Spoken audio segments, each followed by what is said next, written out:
بنی اسرائیل میں ایک نیک نمازی عورت تھی۔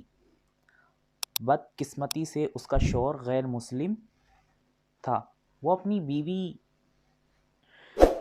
کو نماز سے روکتا، مگر مار پیٹ کے باوجود وہ خاتون نماز نہ چھوڑتی۔ شوہر نے تنگ آ کر ایک سازش کے تحت کچھ مال اپنی بیوی کو دے کر کہا کہ اسے محفوظ جگہ پر رکھ دے، جب مانگوں تب دے دے۔ موقع پا کر شوہر نے چپکے سے وہ مال اٹھا کر دریا میں پھینک دیا۔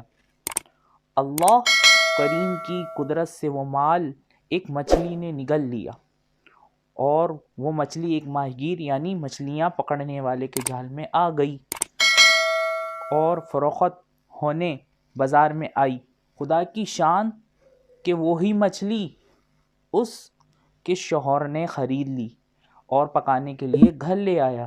اس نیک خاتون نے پکانے کے لیے مچھلی کا پیٹ کاٹا، وہ مال پیٹ سے نکل پڑا۔ وہ سارا معاملہ سمجھ گئی۔ اس عورت نے وہ مال اس جگہ پر رکھ دیا۔